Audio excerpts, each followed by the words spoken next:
Pal Expo, held in London at the beginning of this month, prides itself on being the largest Palestinian event in Europe, presented as a 2-day celebration of Palestinian culture, history and arts. However, when delving into the program of the event, a more worrying picture surfaces. A picture of an event that was engineered into a platform of hateful narrative, with the ultimate underlying goal being the boycott and delegitimization of the State of Israel.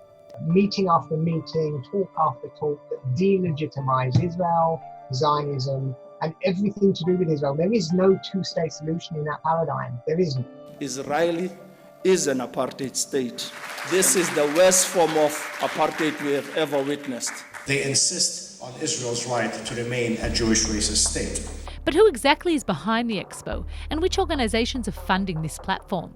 Meet Ismail Patal, a leader of the Friends of Al-Aqsa, who call for the destruction of the State of Israel, a former participant of the violent Marmara flotilla that set sail from Turkey, and a spiritual leader who prides himself on his direct ties with Hamas leaders in Gaza.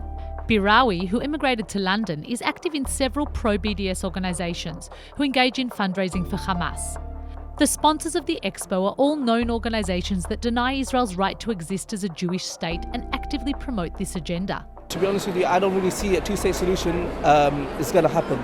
And I think now we should be thinking about a one single state. One democratic state in the land between the sea and the river. Now that's not a one-state solution with Israel as sovereign.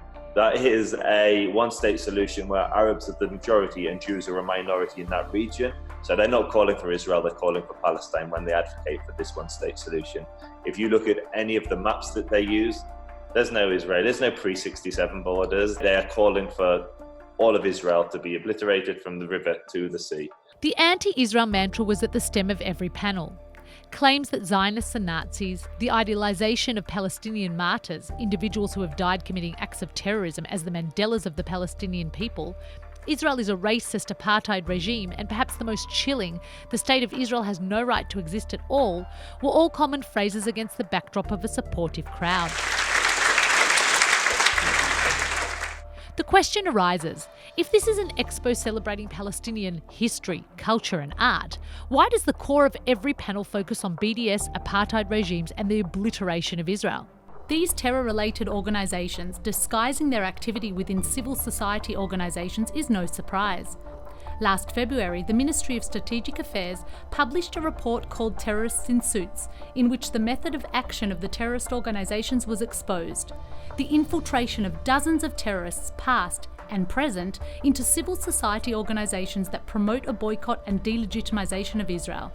The PAL Expo is just another camouflage tool for anti-Israel events that promote hateful agendas associated with terrorism through so-called cultural activity. I've been to hundreds of events. I have never heard any anti-Israel activists talk up the two-state solution. It doesn't exist in their world. They are very much, we want Israel